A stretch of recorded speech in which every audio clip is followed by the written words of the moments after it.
At this time, excuse me, at this time, I would ask our incense lighters to please step forward. Then inside your booklet, you will find the incense offering chant. And we say, in gratitude, we offer this incense throughout space and time to all Buddhas and Bodhisattvas. May it be fragrant as earth herself, reflecting careful efforts, wholehearted awareness, and the fruit of understanding slowly ripening. May we and all beings be companions of Buddhas and Bodhisattvas. May we awaken from forgetfulness and realize our true home.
Hello, everybody. We got a full house. Well, let's see. Welcome to all the familiar faces, and welcome to anyone if it's your first time today. Just glad to have you here. I'm Shinkyu. I'll be giving the Dharma talk today. I'm part of the Soto Zen contingent here at the temple, so I'll talk a little bit about Zen in a couple of minutes. So I've got some courtesy announcements. Families with small children are welcome to use the downstairs area for their needs. There's a water fountain and cups available there. If you find that there's a need for seats or family members who would like to sit together, please adjust your seats accordingly. I'd like to remind Sangha members not to walk across the front of the dais during service. If you need to, please go around the back. And we chant at a medium upbeat tempo to breathe life into the sutras. It's not meant to be a funeral dirge. So I would invite everybody to stand and face each other and greet each other.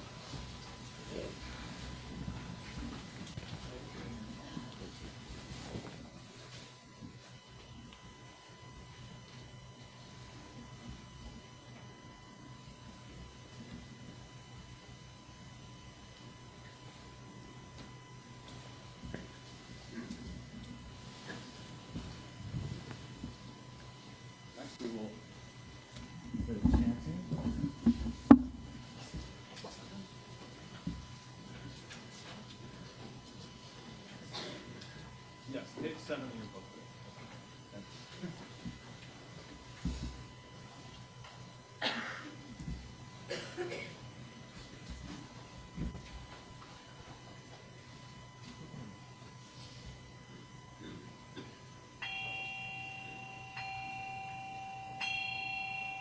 I Go for refuge to Buddha, my deeply awakened mind, the living source of understanding and compassion, which must be cultivated to be known fully.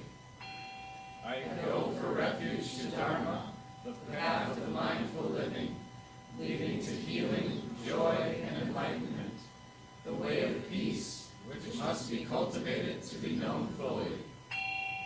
I go for refuge to the Sangha, the loving and supportive community of practice, realizing harmony, awareness, and liberation, which must be cultivated to be known fully.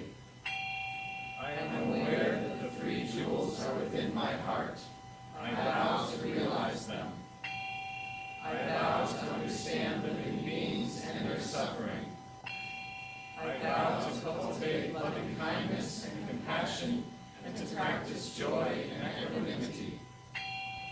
I vow to live simply and sanely, content with few possessions, and to keep my body healthy. I vow to let go of all worry and anxiety in order to be light and free. I am aware that I owe so much to my parents, teachers, friends, and all beings. I vow to be worthy of their trust, to practice wholeheartedly, so that understanding and compassion will flower, and that I can help living beings to be free from their suffering. May the Buddha, the Dharma, and the Sangha support my efforts. May the Buddha, the Dharma, and the Sangha support my efforts. May the Buddha, the Dharma, and the Sangha support my efforts.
Form is no other than emptiness, emptiness no other than form.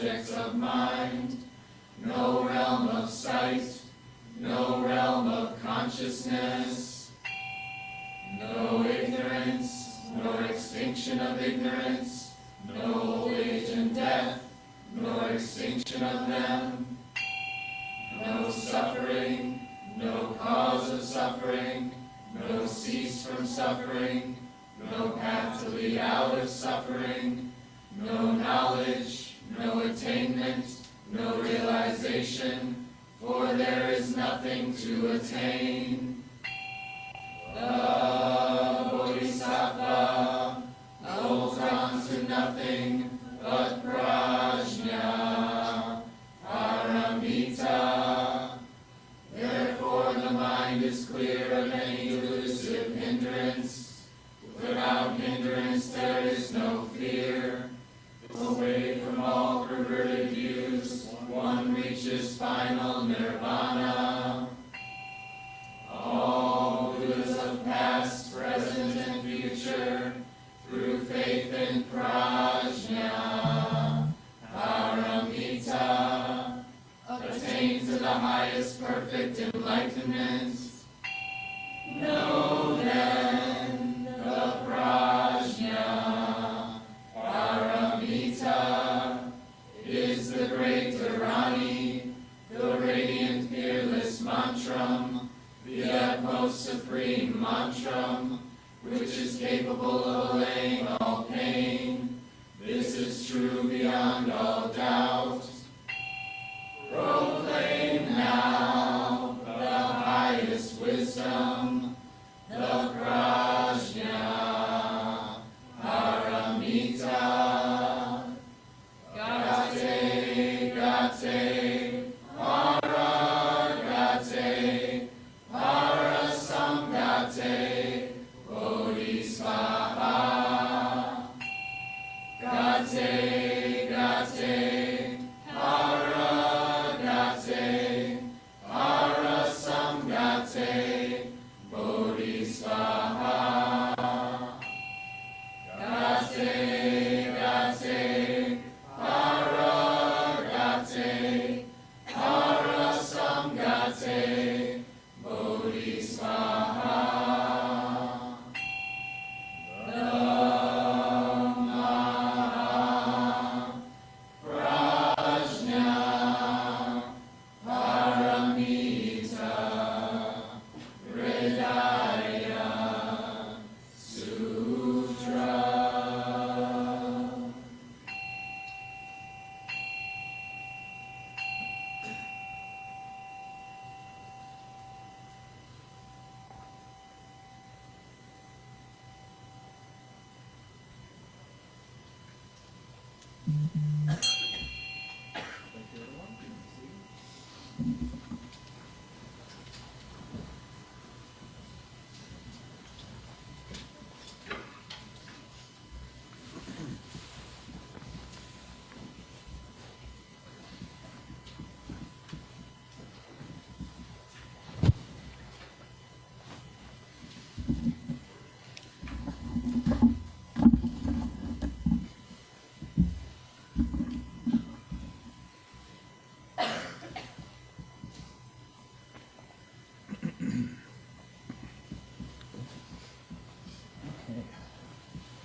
So, yeah, I kind of hemmed and hawed over this talk for a while, so that the one that I had planned originally was kind of a sequel to a talk that I gave a while ago about 3 Zen masters, but that one's going to be a bit dark. So it seemed like to me that after the holidays, after New Year's, people are probably going to be looking forward to something that's a bit more upbeat. So I'll begin with a koan that's been on my mind lately. It goes, the official Riko once asked Zen master Nansen, if a man puts a gosling, a baby goose, into a bottle and feeds the gosling through the bottleneck until it grows and grows and becomes a full-grown goose, and then there's just no more room inside of the bottle, how can the man get the goose out without killing it or without breaking the bottle? Riko! Nansen shouted and gave a great clap with his hands. Yes, master, the official said with a start. See, the goose is out. So, like, how the heck did the goose get out of the bottle? Just by clapping his hands and shouting. The simple answer, sort of simple answer, is that we're not actually talking about a real goose getting stuck inside of a real bottle that we're not supposed to break and getting it out, but we're actually talking about our own lives and about how we think about ourselves, how we conceive ourselves. Just repeating the story about the goose creates this mental image in our minds of a goose that's stuck in a bottle that can't get out, and we end up treating this story like it's actually happening in our lives. And actually, because we're thinking of this goose in a bottle that can't get out, there is a goose in a bottle that can't get out that's affecting our lives. Thoughts have a habit of doing that. So what was Nanson's answer? He screamed at Rico, pulling him out of his thoughts and bringing him right back to this moment. And right here in this moment, the goose and the bottle and the getting stuck are all gone. And he's actually pulled that goose from the bottle without breaking it. It's as simple as that, or as complicated as that. And although this is a great way to work with the koan, this practice can go much deeper and can become much more transformative.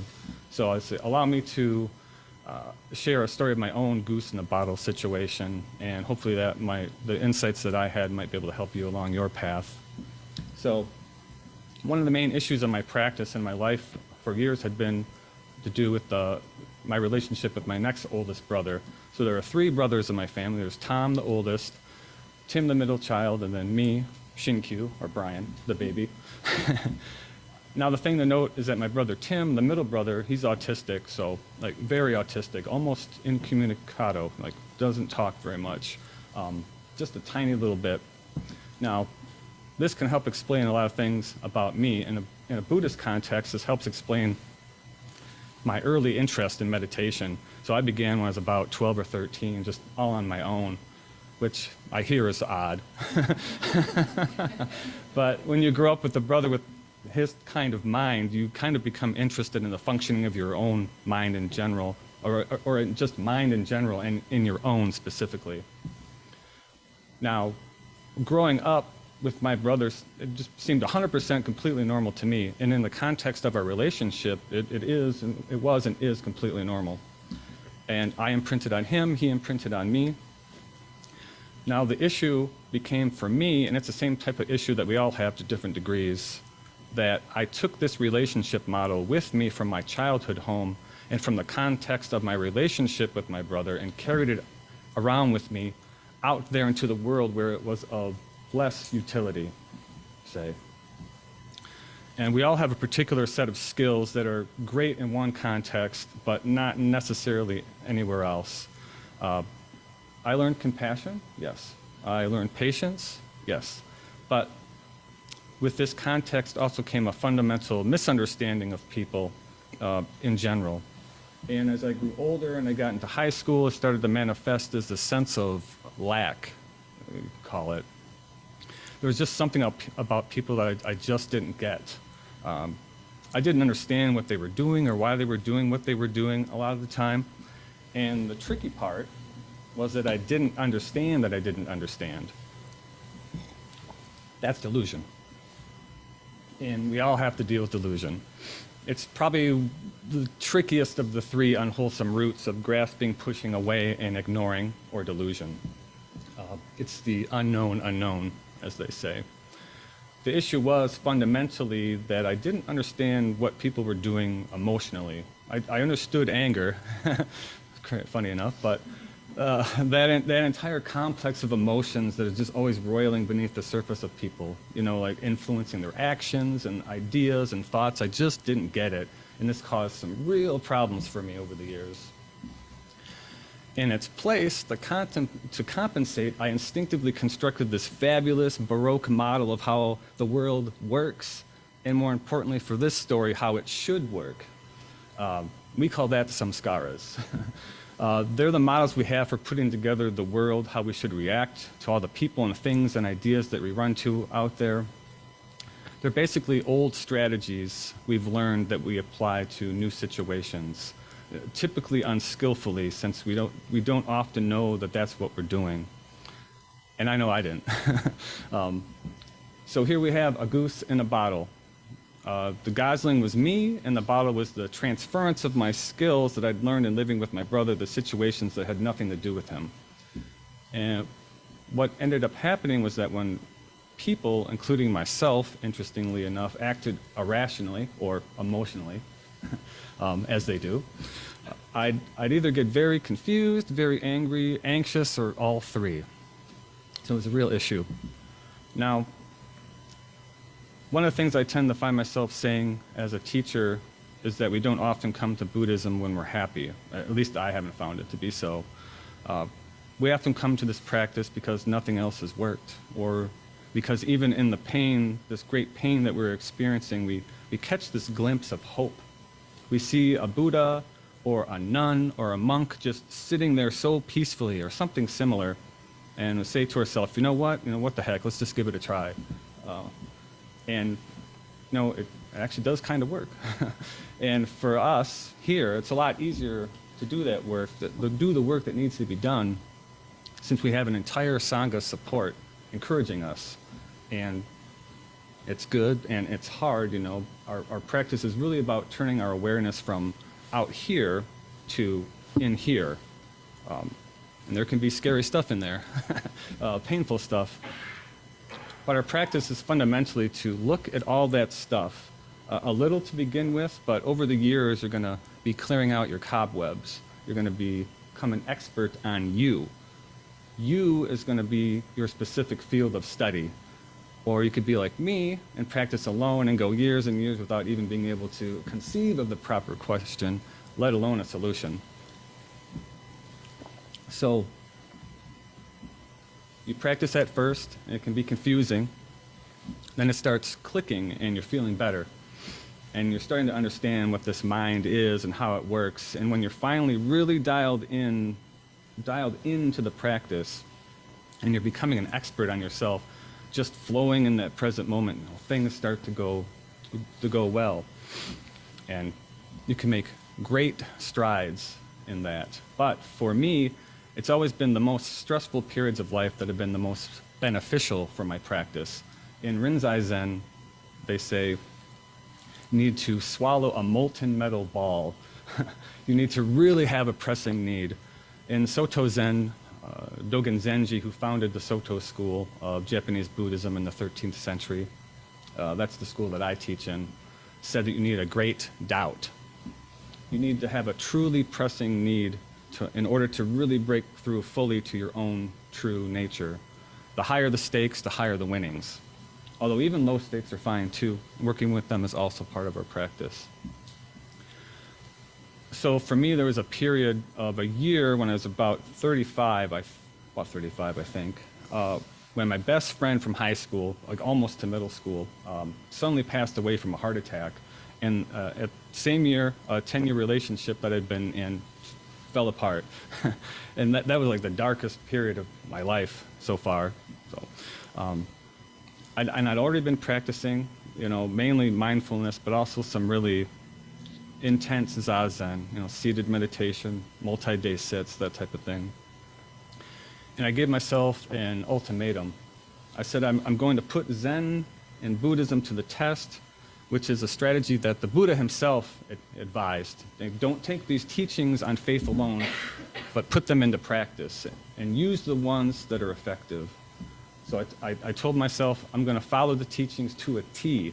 I'm not going to look away from this emotional tempest, storm that's brewing in me. I'm not going to grasp onto any of it, and I'm not going to turn away from it. So that's the 3 unwholesome roots again. I'm going to be right here as myself, just going through it. And, I pulled that goose right out of that bottle without breaking it. To explain. It's difficult to explain in words because the words are kind of a secondary part of the experience, but I was a mess at this time. There were tears, and there was sadness, and then loneliness, and more sadness. But I'd committed to leaving the samskaras behind. all those old unskillful habits of body, speech, and mind that I've been carrying around with me since childhood. That entire complex of ideas about how the world is and how it should be, how I am and how I should be. And I just watched. No grasping, no avoiding, no ignoring, just looking. As simple as looking. The same way that we practice when we're on the cushion meditating. That same practice. And I discovered a rhythm and almost a wholeness in this grief that was oddly comforting. Like just stepping back and the universe abides, and the body and the mind and emotion all kind of took care of themselves. This was like a hidden wisdom, prajna, that I hadn't even been aware of. But don't get me wrong. So there was still great pain in this too, but oddly enough, no suffering, no dukkha. So the key for me to get to this point was the meditation. When you've meditated to the point where the mind can become very still and very quiet, then you're able to really listen in to what the mind is doing. And often there will be this kind of semi-verbal underlayer kind of bubbling just below or just at the surface of this calm, clear mind. And suddenly like whole sentences might just pop up like uncalled for, just fully formed into your consciousness. And when you see this happen in real time, it's hard to say that it's like you or me, that was the creator of this thought, since it just seems to spring up out of nowhere. It happens in the mind, you see it, but it's not you, quote unquote, that does it. It's part of this entire assemblage that we call me, that we call I, that we call self. We tend to think of ourselves as this single thing, this single essence, but we're fused together from many, many parts. So one night as I was watching the pain and experiencing the physical symptoms of sadness, I heard this voice from out of nowhere in my mind just say, I just don't want to feel bad anymore, which was true. But once I heard this, another part of my mind seemed to wake up. I'm watching all of this happen, almost like a spectator. Now this part of my mind kind of reached out and tried to take ownership of the thought that had just appeared. This is what the Buddha calls an identity view, or an Atman, a self. This was the identity appearing in me of the long-term sufferer, kind of rising up from my samskaras, proclaiming itself, then almost being claimed by my ego mind, but I caught it first. And once it was in my hands, so to speak, I kind of watched it fizzle away, since identities, like everything else, they're impermanent. It takes energy and concentrated or concerted effort to maintain their illusion of permanence, of solidity and control. And right then, right after that identity drifted away, I had the realization, I was like, oh, everyone just doesn't want to suffer. And right there, it was like bottle gone, goose free. And it seems like the simplest, most obvious, inane, pedestrian sentiment, but not just seeing it, but experiencing it, that actual fabrication of an identity through grasping, fashioned by the samskaras, and resulted in continued suffering. The bottle, the void, the unskillful application of old ways of behavior, just gone instantly. When the mind is so still, so settled, you can sometimes catch a glimpse of yourself being woven together from the pieces of your experience. And you realize that everyone else is being stitched together in exactly the same way, and that they don't often realize this. And because of that, they, like you, like me, are just putting ourselves through lifetimes of unnecessary suffering. We beat ourselves or others up because we don't know what to do with our suffering. Or we seek out others and cling to them like a life raft, hoping to weather the storm of life. It's like a glass bottle that we crawled into when we were children and we never left, and now we find ourselves stuck. And it seems like there's no way out. And that glass bottle can be almost anything, screaming at your children when they misbehave, or beating yourself up when you've made a mistake, even when it's not your fault, or drinking booze, or watching YouTube all day, or just sleeping your days and nights away. How do you stop something when you already you don't already know how to stop doing something. Or maybe even worse, when you think you know how to stop doing something, but you actually don't, but you still keep doubling down, doing the same thing that didn't work in the first place, and the second place, and the third place. So how the heck, do we get out of a situation like that? How can we get that goose out of the bottle? Well, instead of having Zen Master Nansen scream at us, we sit. In Soto Zen, we call our practice in general Zazen, which means seated meditation. And specifically, we call it Shikantaza, which is just sitting. And that is the entire practice. This was the practice that enables us to calm the mind and be attentive enough to catch the mind fabricating us. So what we do is we find a comfortable spot, we put a mat and a cushion on the floor, or a chair, or both, or even lying down. We face the wall about 2 to 3 feet away, and then we just sit. That's it. Now, it's not that we're just sitting there with a blank mind, but we're watching. And we're not even necessarily looking at thoughts and letting them go, but we're just looking at what's going on in here, in the body-mind. And by just looking, the mind will grow quieter and quieter of its own accord over time.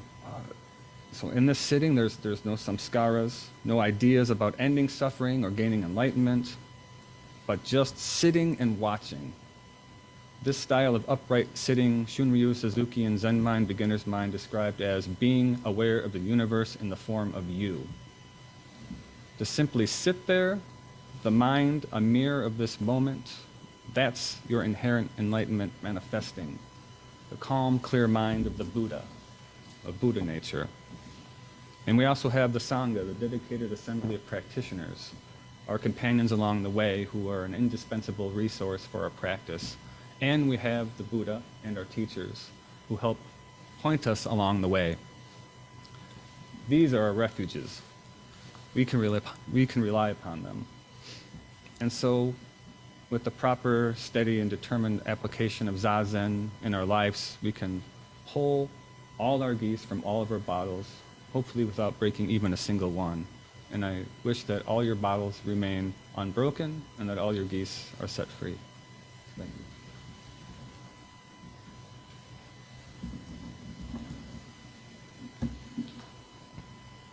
Let's see what time is. Oh, perfect timing. So, we will have a period of meditation. Oops.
Next, we will share some joys and concerns.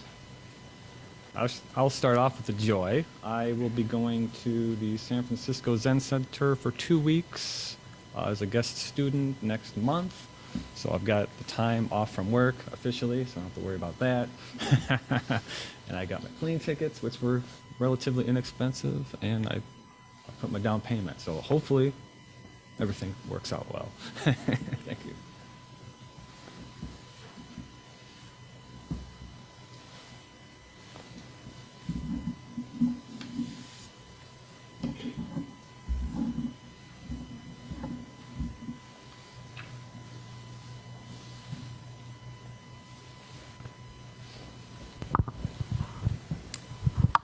My joy is to, wow, look around the room. Looks like we weren't the only ones that missed being here. Let's not ever do that again because it felt like forever. So happy to be back here among all our Sangha friends. Happy New Year.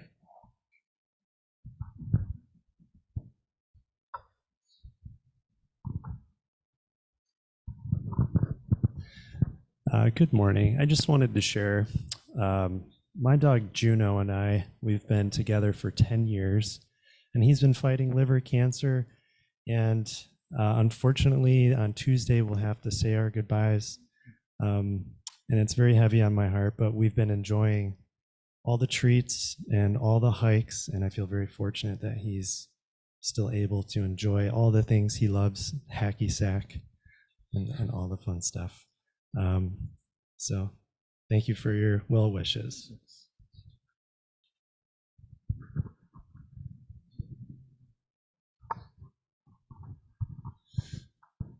I'd like to share a joy of just seeing the temple so alive this morning with all of the support crew.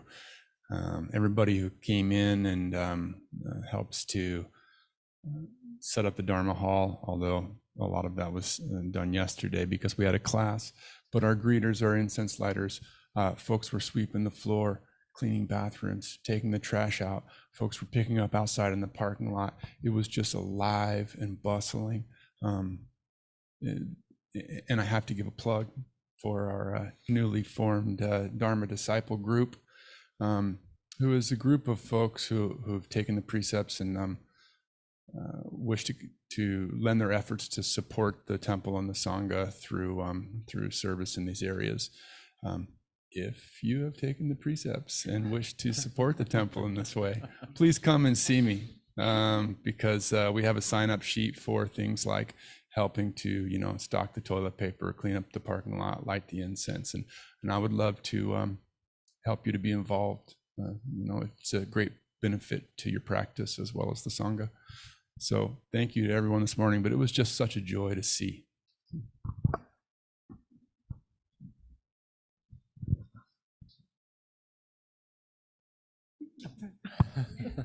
Right in front. Thank you. Hi, I'm Igyesu. For those of you who don't know me, I want to say what a joy it was to see our new Bodhisattva class come together yesterday for their first meeting. These are folks who are continuing their studies and particularly focused on a text known as The Way of the Bodhisattva by Master Shantideva.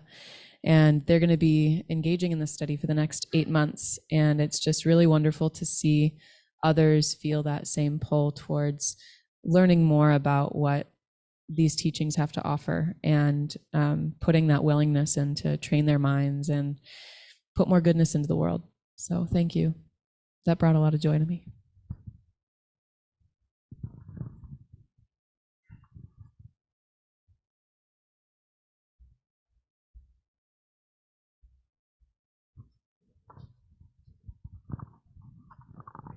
Hello, my name is Will. I have a joy and a concern. On December 20th, I completed my master's degree and did the graduation thing.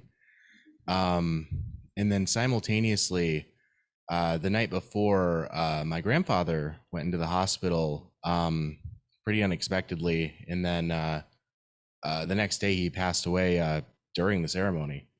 So yeah, definitely a mixed blessing there. So thank you.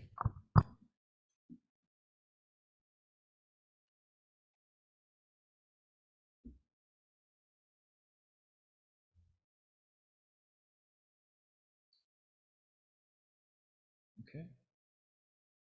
We'll take a moment to hold the joys and concerns.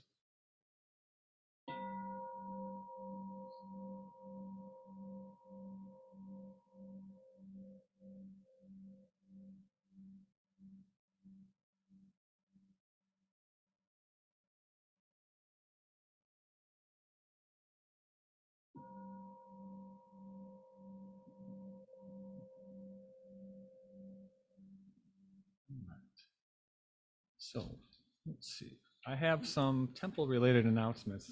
I have the ones from, is that the new one? Oh, great. I was going to, thank you very much. Awesome. So, January announcements. Grand Rapids Buddhist Temple Board meeting will be on Sunday, January 21st. Sangha members are invited to observe. It will be from 11:30 a.m. to 1 p.m. at the temple, here at the temple, and you can also join via Google Meet. We will have our winter silent retreat here at the temple Saturday, January 27th from 8 a.m. to 5 p.m. The registration ends Friday, January 26th, and you can contact Reverend Kunga for more information.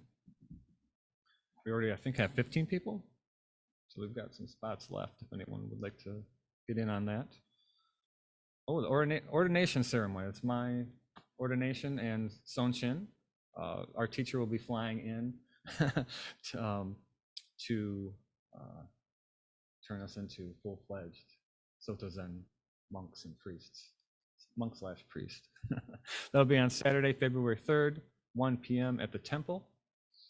Let's see, intermediate meditation class, Saturday, February 24th, 9 a.m. to 12 p.m. noon at the temple. Registration ends February 23rd. You can also contact Reverend Kunga for more information on that. We have the online meditation group Wednesday, 7 to 7:45 p.m. You can join via Zoom. Contact Reverend Kunga again if you have any questions. And let's see, Thursday, Dharma discussion group, Thursdays from 9 to 11 a.m. Meets at the temple through December 21st. Please email Reverend Jing Su Ryan Duffield. I can give you the email if you need it for more information. Buddhist-based recovery meetings, Mondays, 6:30 p.m. Meditation, and 7 p.m. the meeting at the temple. Wednesday, 6:30 at the Lano Club, 1020 College Avenue Northeast, Grand Rapids. And Fridays at 10:05 a.m. meditation to 10:30 a.m. or 10:30 a.m. the meeting at the temple. You can also join via Zoom. We have the weather notice. Let's see, in the event of severe weather, we will send email alerts and post on social media platforms. You can also subscribe to the newsletter at our website, zengr.org, to receive email alerts. Anything else? No? Oh, yeah.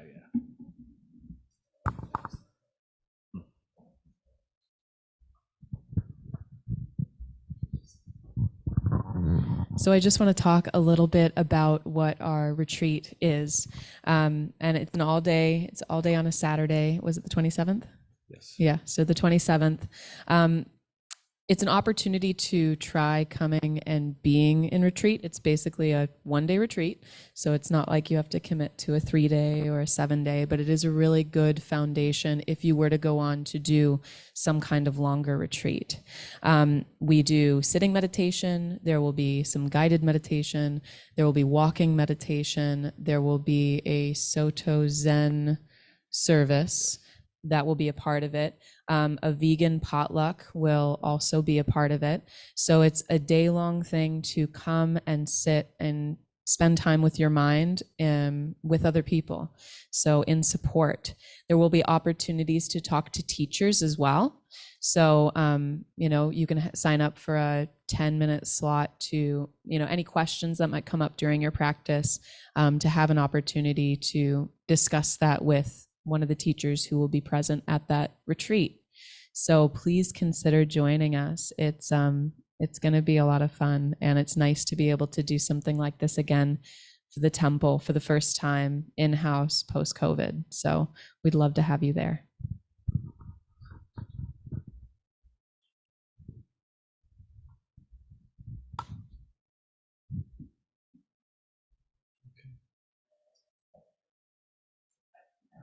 Yeah, I was wondering about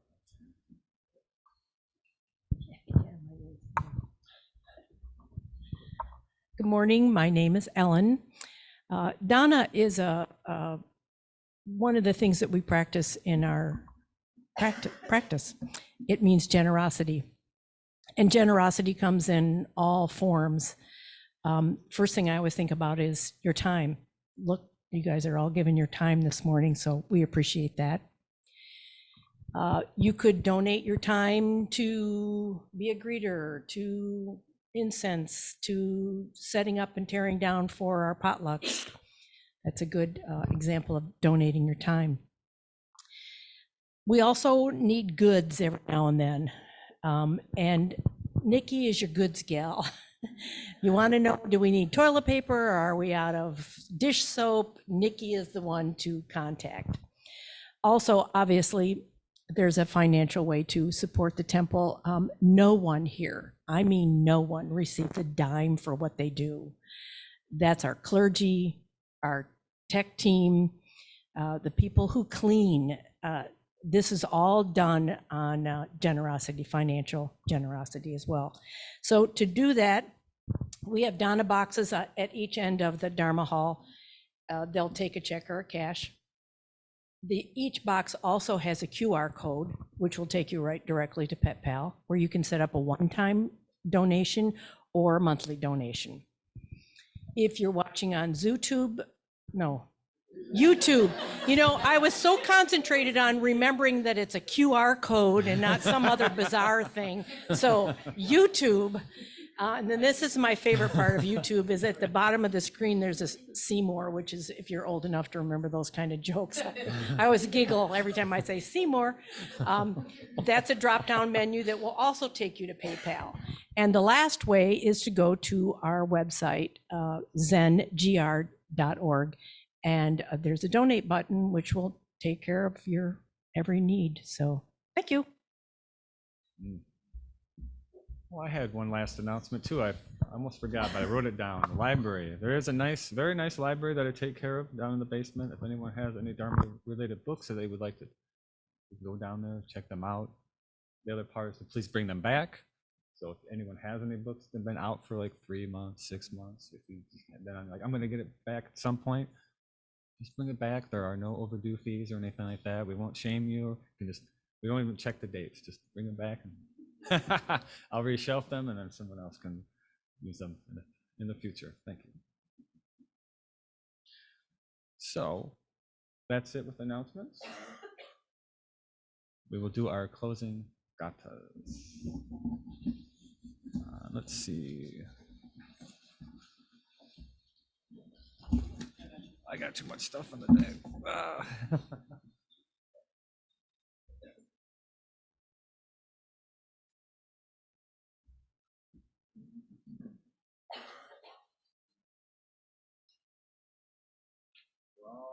Unskillful actions ever committed by me since of old, on account of my beginningless greed, anger, and ignorance, born of my body, mouth, and thoughts.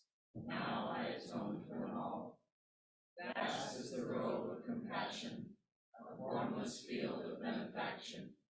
I wear the Buddhist teachings for the benefit of all sentient beings. All beings, one body, I vow to liberate. Endless blind passions, I vow to uproot. Dharma gates without number, I vow to penetrate. The great way of Buddha, I vow to attain.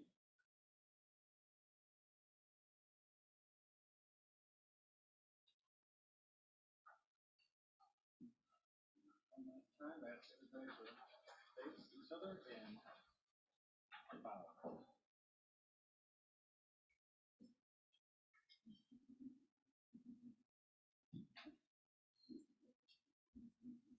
That's it. Thank you, everybody, for showing up. Great to see so many people. Oh, that's right. Yeah, we'll have tea downstairs if you'd like.